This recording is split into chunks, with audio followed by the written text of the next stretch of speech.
A'udzu billahi minasyaitonir rajim. Bismillahirrahmanirrahim. Assalamualaikum warahmatullahi taala wabarakatuh.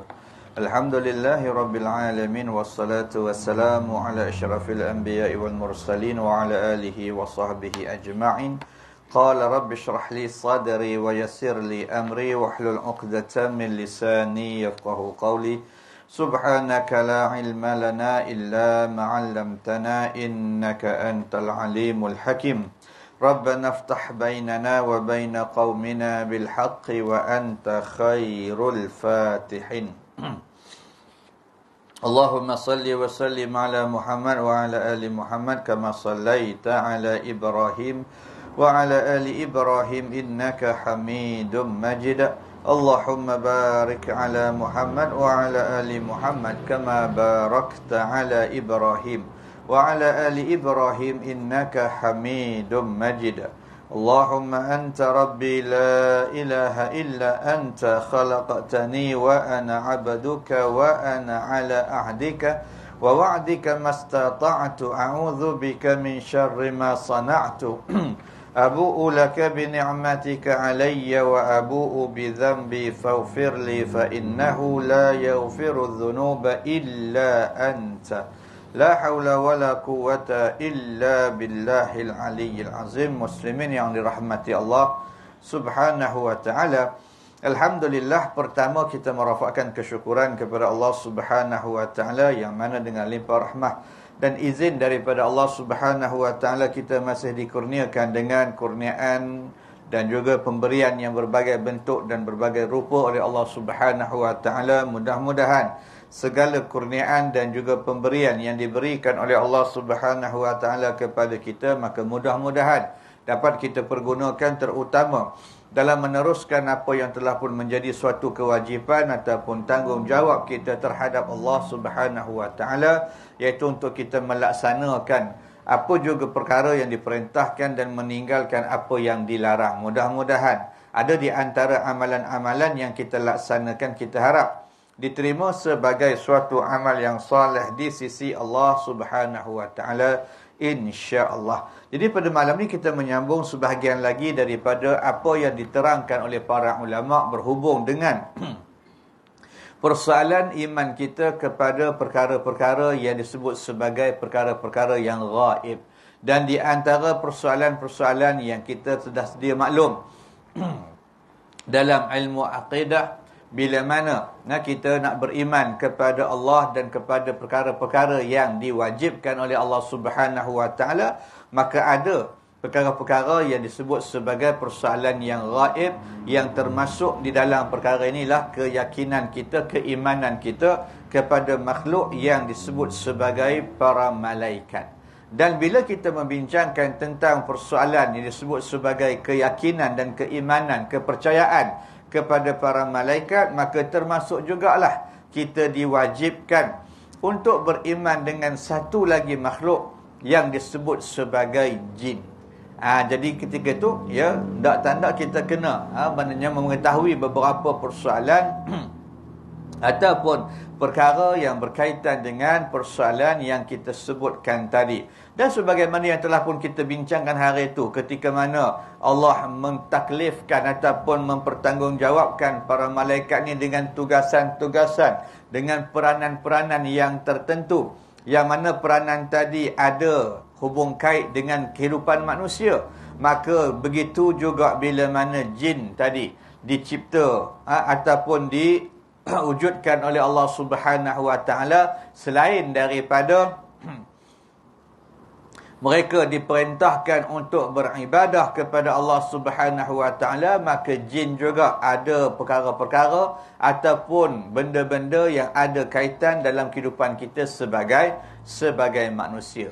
Sebahagiannya dah pun kita sebutkan hari itu berkaitan dengan apa yang disebut sebagai penulisan yang bertajuk kepercayaan kepada perkara yang ghaib, yakni peranan jin dalam kehidupan manusia.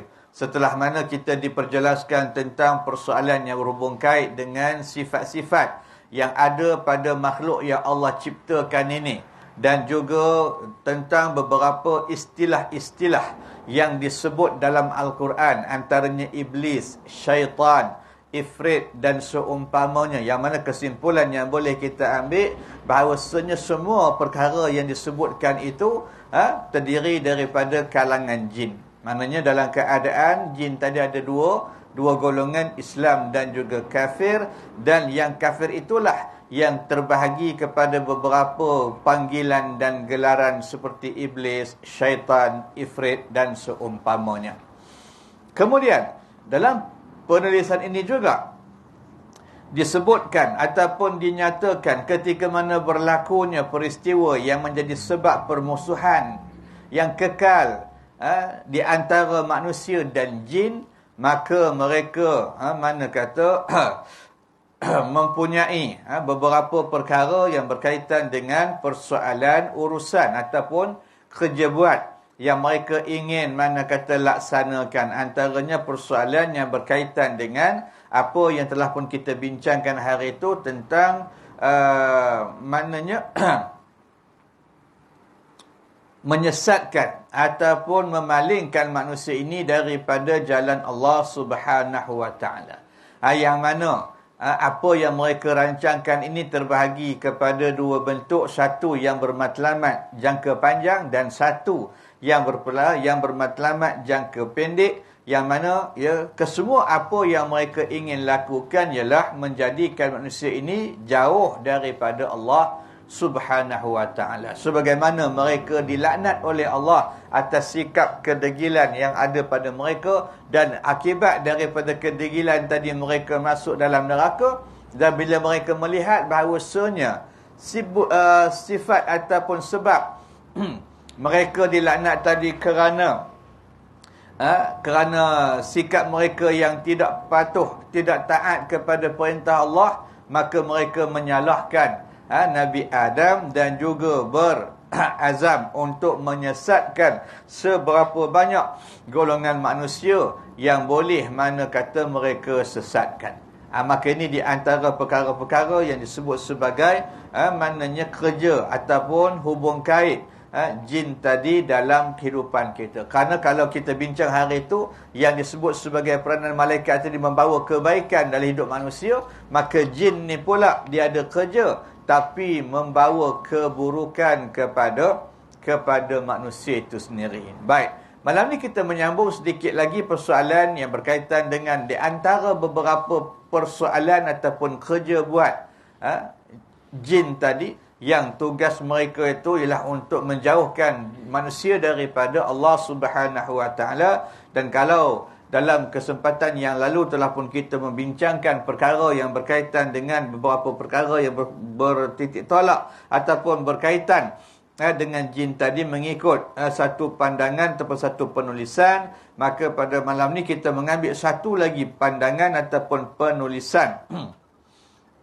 yang ditulis oleh Muhammad Zuhdi bin Muhammad Amin, yang bertajuk Jin Menurut Perspektif Sunnah dan Budaya Melayu. Satu analisis kesan kepercayaan dalam kalangan remaja, yang mana penulisan ini menceritakan tentang beberapa perkara yang mana kata berkaitan dengan persoalan jin. Cuma yang kita ambil pada malam ni tentang apa yang disebut sebagai perkara yang berkaitan dengan kaedah dan bagaimana cara jin ni tadi membawa manusia untuk menjadi golongan yang seperti mereka juga. Maknanya dijauhkan oleh Allah Subhanahu wa taala daripada rahmat dan dimasukkan dalam api neraka kerana perbuatan dan kerana sikap kita yang mengikut syaitan dan jin tadi, ataupun jin tadi yang namanya syaitan, iblis dan sebagainya, yang tidak mahu taat dan patuh kepada arahan Allah Subhanahu wa taala. Baik, maka di dalam perkara yang berkaitan dengan apa yang disebut sebagai sejarah perhubungan manusia dan makhluk jin, di bawah perkara 1.3 ditulis oleh penulis ini malah melalui perbahasan yang telah pun lalu, telah dibincangkan bahawasanya iblis telah mengetahui kelemahan Nabi Adam alaihi salam, iaitu dijadikan dalam bentuk berongga.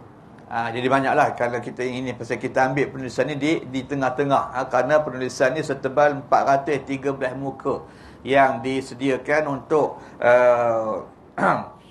penulis ni sebagai bahan untuk dia mendapat ijazah kedoktoran. Cuma kita ambil beberapa persoalan, kebetulan kita dah bincang ataupun kita dalam perbincangan berkaitan dengan kepercayaan ataupun iman kepada para malaikat, maka sedikit sebanyak dia berkaitan dengan kepercayaan juga kita kepada makhluk yang disebut sebagai jin. Jadi ketika mana jin ni tadi disebut dalam beberapa tajuk yang sebelum daripada ni, mengetahui tentang kelemahan anak Adam ini ataupun kelemahan Nabi Adam ketika mana sifat kejadian manusia ini dijadikan dalam bentuk berongga. Maksudnya manusia ini tidak mempunyai kekuatan dalaman dan mudah terpengaruh dan terkesan dengan faktor-faktor luaran.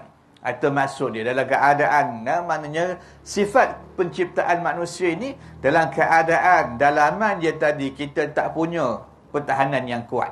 Kita sering ataupun kita mudah terpengaruh dengan apa yang kita nampak dalam bentuk luaran. Memang itulah pun. Kadang-kadang orang boleh terpengaruh dengan sekeliling dia, orang boleh terpengaruh dengan kawan-kawan dia dan sebagainya. Maka ketika itu Iblis menggunakan kelemahan yang ada pada Nabi Adam dalam usaha menyesatkan manusia, maka berikutan kepentingan maklumat ini diketahui oleh Allah Subhanahu wa taala oleh manusia, maka Allah Subhanahu wa taala telah menukilkan sumpah iblis untuk merosakkan manusia dalam surah Al-Hijr pada ayat yang ke-39 hingga 40. Jadi bila iblis ni tahu dah kelemahan kita manusia, maka bila mana perkara ni penting untuk diketahui oleh kita sebagai mudah-mudahan mengelak diri daripada terpengaruh dengan hasutan, terpengaruh dengan bisikan iblis jin ni tadi, maka Allah menukilkan ayat yang menggambarkan sumpah iblis untuk merosakkan manusia, seperti mana yang terdapat dalam surah Al-Hijr, di mana Allah Subhanahu wa taala berfirman, qala rabbi bima aghwaytani la uzayyinanna lahum fil ardi wa la ughwiyannahum ajma'in illa ibadaka minhumul mukhlasin. Yang bermaksud, wahai Tuhanku, kata syaitan, iblis tadi, kerana engkau telah menjadikan aku sesat, maka demi sesungguhnya aku akan memperelokkan segala jenis maksiat kepada Nabi Adam dan zuriatnya di dunia ini, dan aku akan menyesatkan mereka semuanya, kecuali di antara zuriat-zuriat Adam itu hamba-hambamu yang dibersihkan daripada sebarang kesyirikan. Itu sumpah ataupun permintaan yang iblis minta dengan Allah Subhanahu wa taala. Dia bersumpah, selagi mana kata ada manusia di atas muka bumi ni, maka dia akan menyesatkan semua sekali, melainkan kata dia hamba-hamba Allah yang terpelihara dan pun yang dibersihkan daripada sebarang kesyirikan. Baik. Ayat di atas jelas menunjukkan sifat dendam iblis terhadap Adam alaihi salam dan keturunannya, kerana diikuti dengan hasratnya untuk merosakkan manusia. Semua manusia akan ditipu oleh iblis melainkan golongan yang disebut sebagai mukhlasin. Maka ahli Madinah dan Kufah membacanya dengan baris mukhlasin. Bermaksud mana kata mengikhlaskan niat, mukhlisin, bermaksud mengikhlaskan niat dalam beribadah, manakala sebelum atau manakala selain mereka membacanya dengan ahli Madinah dan Kufah membaca dengan baris al-mukhlasin, yang bermaksud mengikhlaskan niat dalam ibadah, manakala selain daripada mereka membacanya dengan baris al-mukhlisin, yang bermaksud memfokuskan ibadah hanya kepada Allah dan tidak menyekutukan ibadah kepada selain daripada Allah Subhanahu wa ta'ala. Ini kaedah bacaan lah. Ada orang baca mukhlasin, ada baca mukhlisin. Dua-dua tu mana kata boleh diterima kerana maksudnya, mana kata boleh diterima pakai. Tapi apa pun nak sebut kata, syaitan kata itu je golongan, ataupun jin ni kata itu je golongan yang dia tak boleh nak sesatkan. Dia tak boleh nak ajak untuk sama-sama dia masuk neraka. Golongan itu aja. Tapi kalau kita tak masuk dalam golongan itu, maka memang kita jadi kawan dia lah. Jadi orang yang mudah untuk dipengaruhi ataupun disesatkan dan seumpamanya. Maka dapat disimpulkan tentang kaedah utama. Jadi dalam keadaan yang kita bincang hari itu, bila syaitan ni tadi ada satu mana kata kerja, satu projek, satu maknanya program nak menyesatkan manusia, maka dibahagikan mana kata program ni kepada dua. Satu bermaksud jangka panjang dalam keadaan menjahanamkan manusia, masukkan manusia dalam neraka. Tapi untuk nak menjadikan matlamat jangka panjang tadi, satu benda yang terhasil, maka dia kena mula dengan program jangka pendek. Dia kena mula tahap demi tahap, peringkat demi peringkat. Dia punya kaedah demi kaedah. Jadi dalam keadaan apa yang dapat disimpulkan dalam perkara ini, maka kaedah umum yang diyakini dapat merosakkan dan menyesatkan manusia ialah pertama, menghiaskan maksiat sebagai kebaikan. Itu dia. Syaitan menyerupakan maksiat tu macam benda kita nampak elok. Macam perkara kita nampak baik. Macam perkara kita nampak mudah diterima. Baik. Lalu, janji iblis dalam ayat tadi, la uzayyinanna lahum fil ard. Terjemahnya, aku akan menghiaskan perkara-perkara maksiat supaya pada mata manusia ianya dilihat sebagai sesuatu yang baik, indah dan menyeronokkan. Itu di antara kaedah yang syaitan buat, yang syaitan mana kata gunakan untuk menyesatkan manusia dalam bentuk maknanya projek ataupun program jangka pendek dia lah. Kerana yang jangka panjang tu dia nak ajak seberapa banyak manusia masuk dalam neraka serupa dengan dia. Kerana dia tahu dah, bila mana kata dia tak taat kepada perintah Allah, maka Allah telah menjanjikan untuk mencampakkan dia dalam neraka, maka dia terima perkara tu. Cuma dia minta izin supaya dia tak masuk seorang-seorang. Dia tak masuk dalam keadaan dia saja. Dia nak ajak segala manusia ni, kerana dia meletakkan kesalahan dia dilaknat oleh Allah ke atas Nabi Adam alaihissalam. Baik. Yang kedua, memesongkan kebenaran kepada kesesatan. Ni juga di antara perkara-perkara yang disebut sebagai maknanya kaedah, maknanya jangka pendek syaitan ni, jin ni, iblis ni nak menyesatkan manusia. Dan dalam ayat yang sama iblis berjanji dengan Allah tadi, la aghwiyannahum, yang bermaksud menyesatkan mereka daripada jalan hidayah, atau menyebabkan manusia terjebak dengan jalan kesesatan dan memandu mereka ke jalan yang tersebut. Itu juga kaedah yang digunakan. Ini dua kaedah umum yang digunakan oleh maknanya jin untuk menyesatkan manusia, untuk mana kata memesongkan manusia daripada jalan Allah Subhanahu wa taala. Ni dia punya maknanya plan dia ataupun sumber utama kaedah ini. Pertama, menghiaskan manusia tadi, nampakkan mereka tu bahawasanya maksiat itu benda yang bagus, jadi mereka banyak buat maksiat. Dan yang kedua, pesongkan mereka daripada kebenaran. Baik.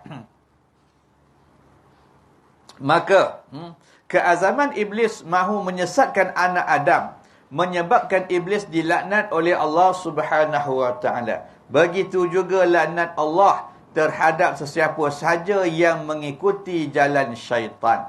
Selain itu, Allah memberi jaminan perlindungan terhadap hamba-hambanya. Namun begitu, tiada perlindungan bagi sesiapa yang mengikut jalan syaitan. Bahkan syaitan dapat campur tangan dalam urusan dunia mereka seperti urusan harta dan anak-anak serta zuriat.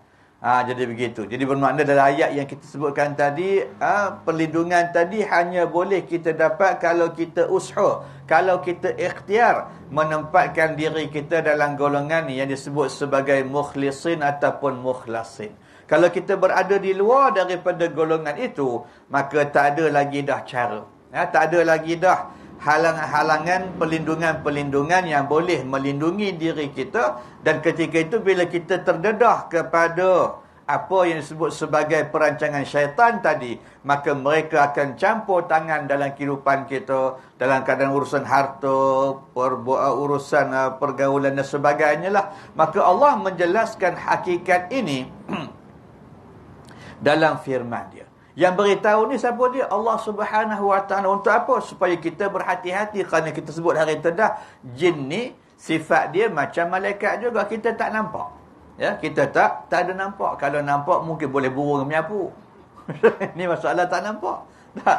Masalah tak nampak kata susahlah. Tak. Dan dia tadi berada dalam keadaan yang mana-mana penjuru pun dia boleh datang. Jadi bermakna kita hanya ada Allah Subhanahu Wa Taala. Sebab tu kita biasa berta'awuz, baca a'udzubillahi minasyaitanirrajim. Minta Allah ajalah yang lindung kita daripada tipu daya syaitan dan seumpamanya. Maka Allah sebut dalam ayat yang berada dalam surah Al-Isra, surah yang ke-17, daripada ayat yang ke-63 hingga 65. Baik.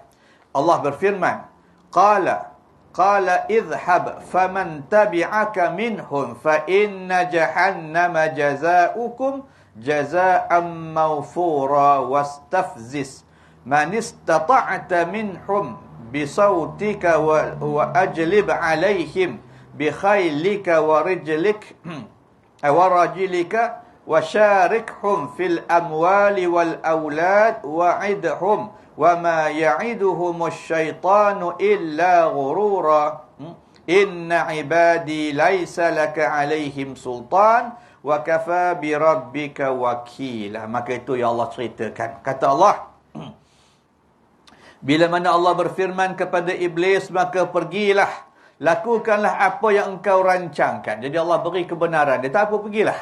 Makanya Allah beri keizinan. Allah kata, lakukanlah apa yang kamu dah rancangkan. Kemudian, sesiapa yang menurutmu di antara mereka, maka sesungguhnya neraka Jahannamlah balasan kamu semua sebagai balasan yang cukup. Dan desak dan pujuklah sesiapa yang kau dapat memujuknya dengan suaramu. Dan kerahlah penyokong-penyokongmu yang berkuda serta yang berjalan kaki untuk mengalahkan mereka. Dan turut campurlah dengan mereka dalam menguruskan harta benda dan anak-anak mereka.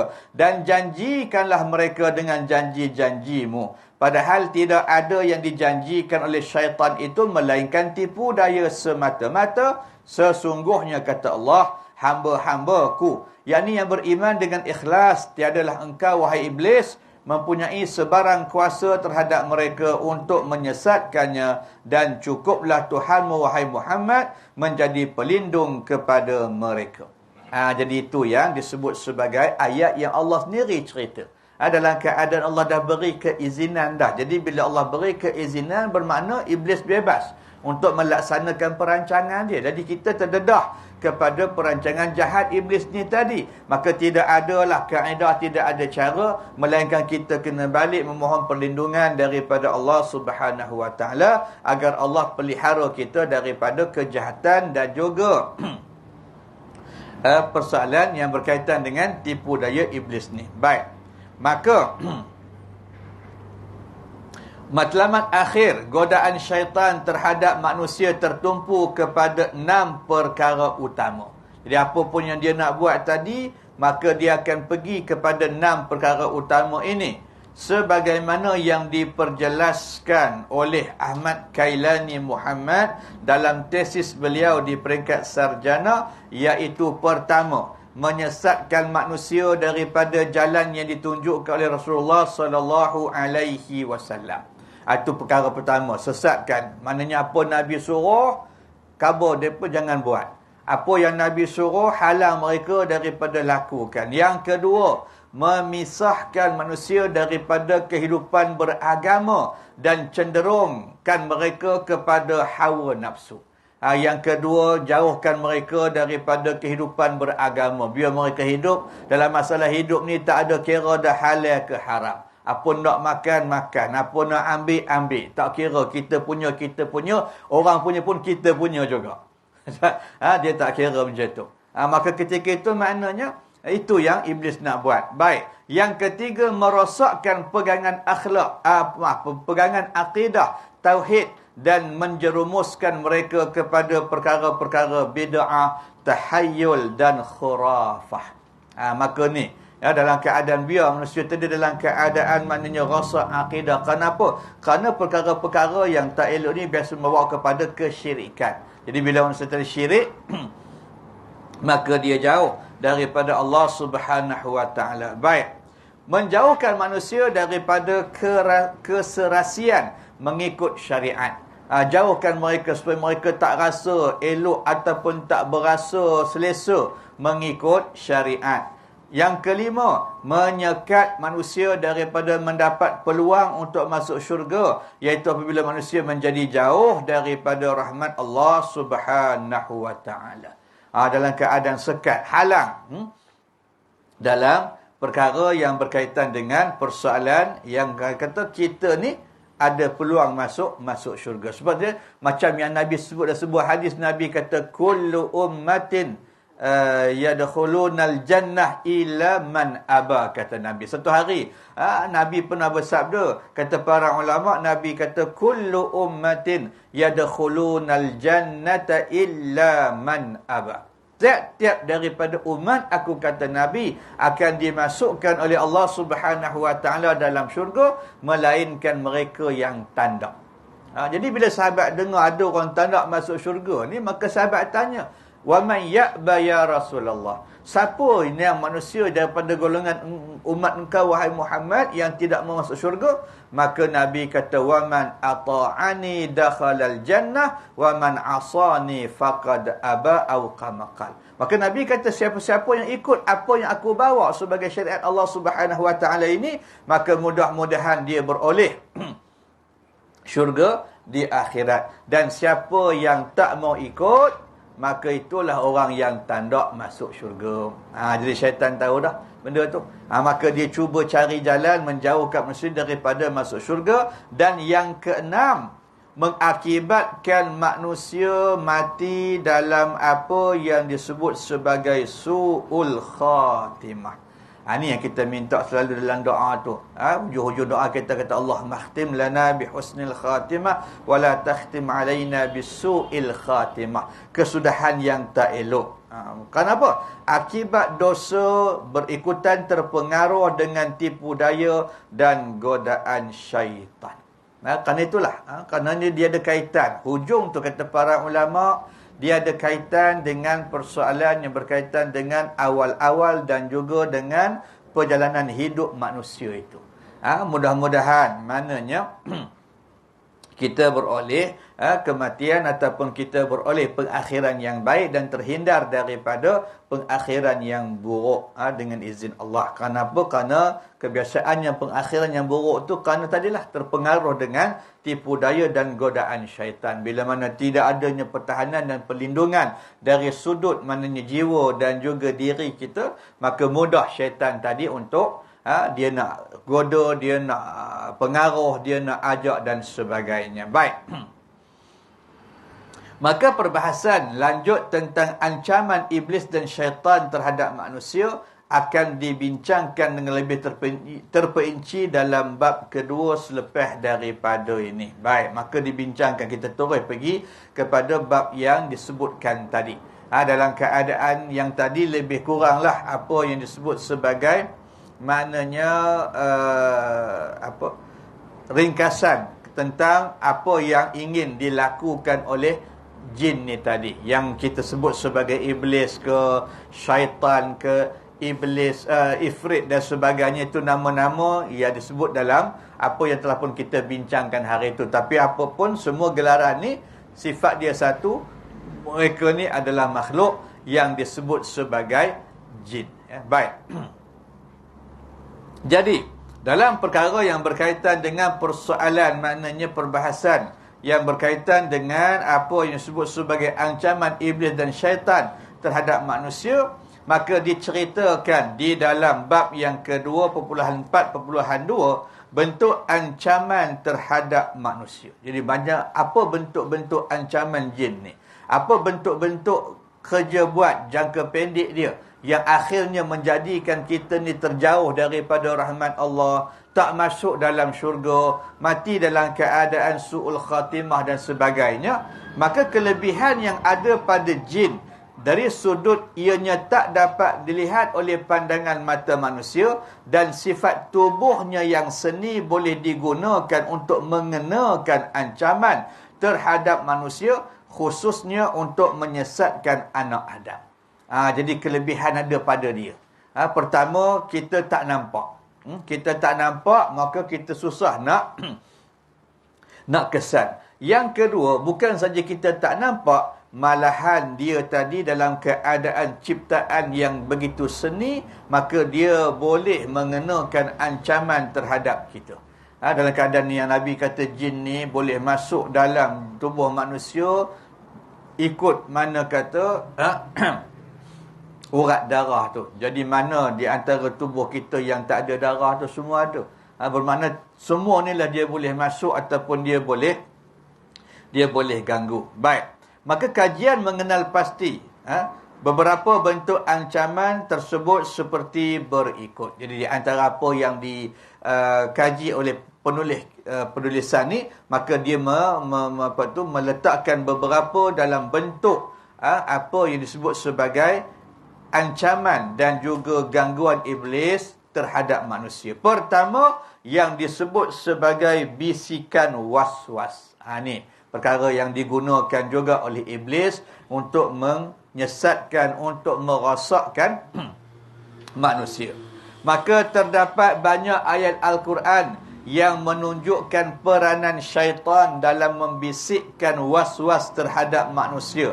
Antaranya firman Allah Subhanahu wa taala dalam surah An-Nas, yang mana Allah menyatakan min syarril waswasil khannas alladhi yuwaswisu fi sudurin nas minal jinnati wan nas, yang diterjemahkan sebagai daripada kejahatan pembisik, penghasut yang timbul tenggelam, yang melemparkan bisikan dan hasutannya ke dalam hati manusia, iaitu pembisik dan penghasut daripada kalangan jin dan manusia. Jadi dalam keadaan mananya itu di antara kaedah itu di antara mananya cara iblis ni memberikan ancaman ataupun merosakkan manusia. Maka ditulis dalam penulisan ini, penyelidik mendapati terdapat banyak hadis yang berkaitan dengan was-was.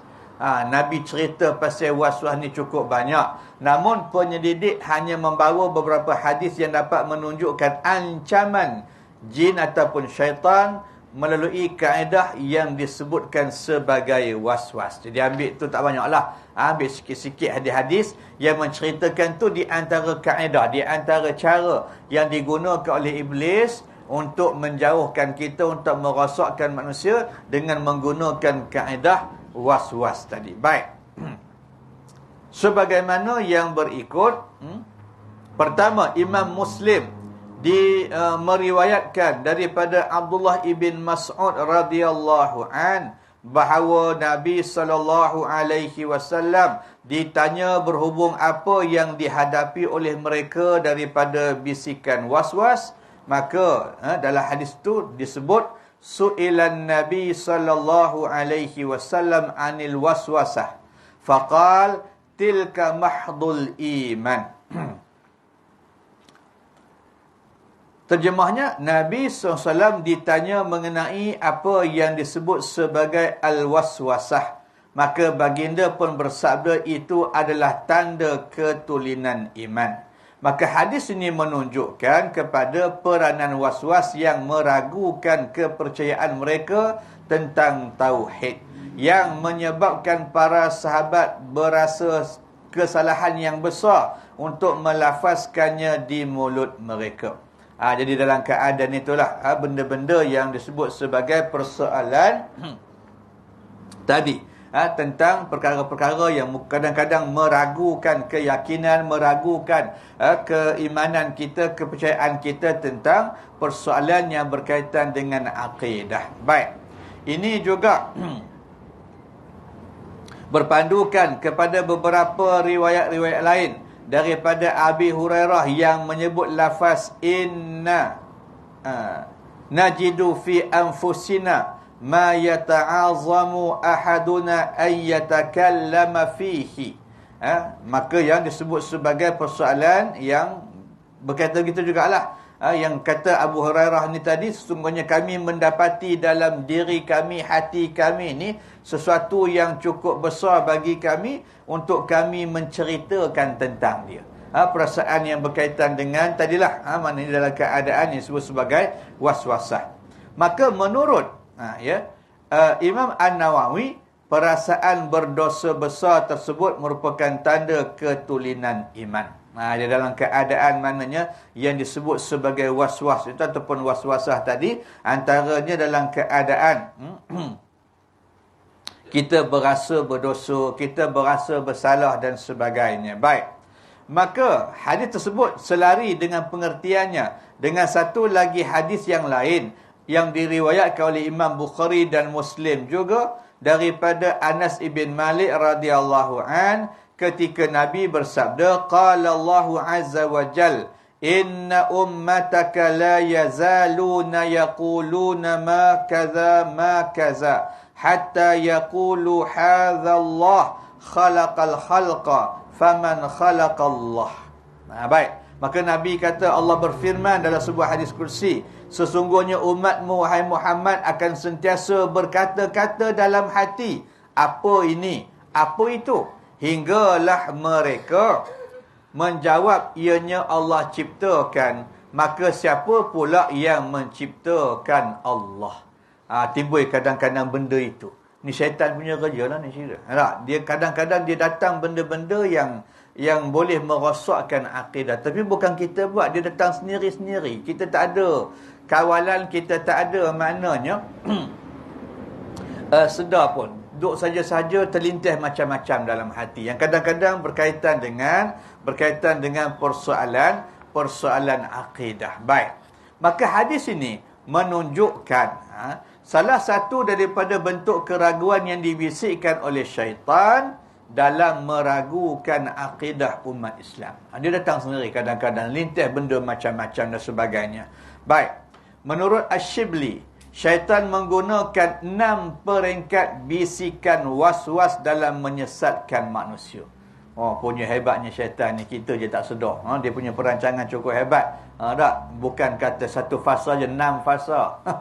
6 fasa dalam keadaan nak was-was tu saja. Ni belum guna kaedah lain lagi ni. Ni baru kaedah pertama. Dia gunakan kaedah was-was untuk menjahanamkan manusia. Dalam kaedah was-was ni pula ada 6 peringkat. Baik, jadi kita tengok setakat mana kita boleh bincang pada malam ni. InsyaAllah yang selepas ini kita akan sambung pada kuliah yang akan datang. Yang pertama, peringkat pertama dia mengajak ke arah kekufuran dan menyengutukan Allah. Ianya merupakan sasaran tertinggi syaitan. Sekiranya gagal, dia akan pergi ke peringkat yang kedua. Dia guna peringkat pertama dulu. Apa dia? Ajak manusia ni kufur dan menyengutukan Allah. Suruh mereka ni tak usah ikut perintah Allah. Suruh manusia ni jangan taat perintah Tuhan, dan ajak mereka menyengutukan Allah, sembah berhala dan sebagainya. Maka ini peringkat yang pertama dia nak buat. Maka ketika mana dia gagal peringkat yang pertama ni, maka dia akan pergi kepada peringkat yang kedua. Baik. Apa dia? seruan ke arah perkara yang disebut sebagai bid'ah. Buat benda yang kita kata gini lah, bid'ah ni benda yang agama tak suruh.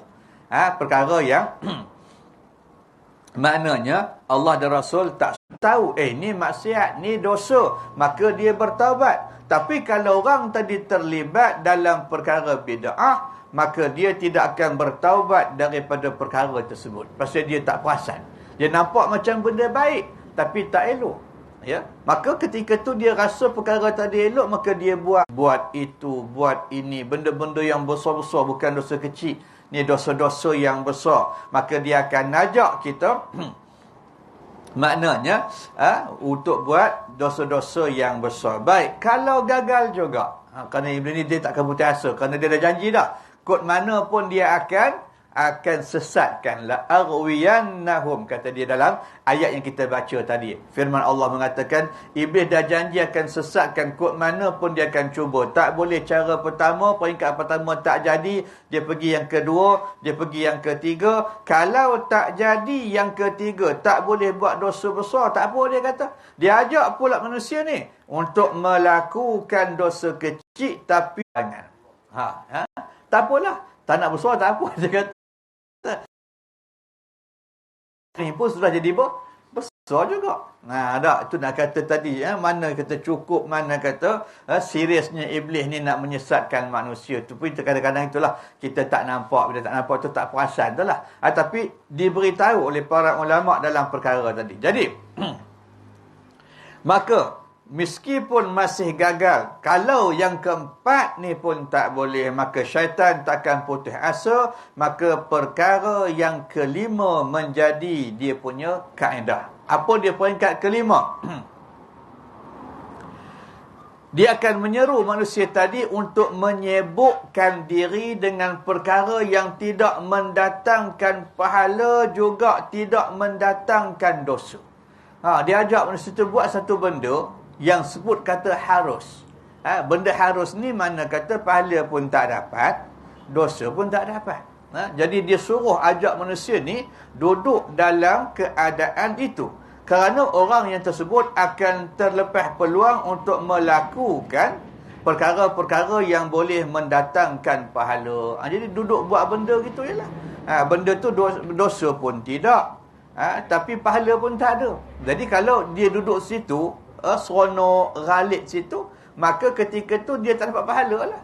Benda-benda yang patutnya dia buat tu dia tak buat, tapi dia sibukkan diri dengan perkara-perkara yang sifatnya macam itu. Jadi justru itu, maka ketika itu, maka usaha kalau tak jadi juga, maka dia akan pergi kepada cara yang paling akhir. Kalau tak jadi juga, ajak juga manusia tadi. Manusia ni tahu dah tipu daya syaitan, maka dia tak ikut.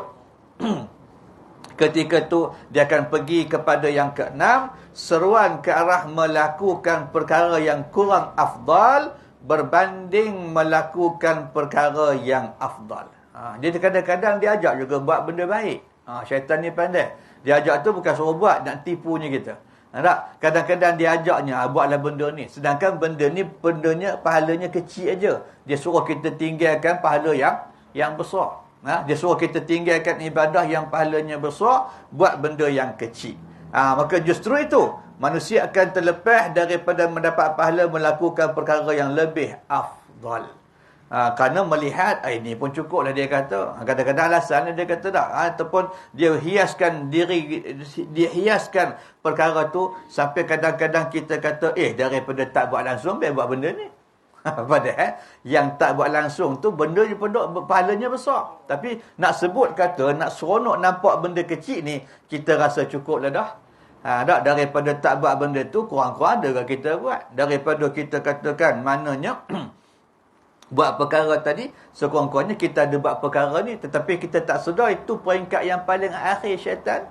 Syaitan mana kata tipu kita. Seolah-olah maknanya kita rugi juga kerana meninggalkan benda yang besar. Maka was-was tadi dihiaskan, ini pun dah okey dah.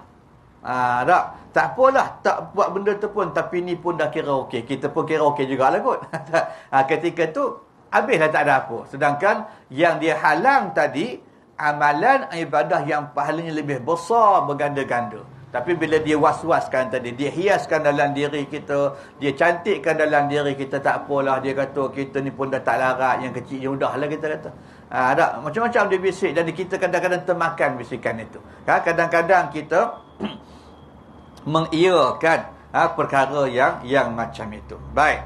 Jadi melalui syaitan itu, melalui cara ini, maka dengan menggunakan cara was-was tadi, syaitan dapat memesongkan manusia daripada kebenaran dan sekaligus memacu mereka ke arah kesesatan.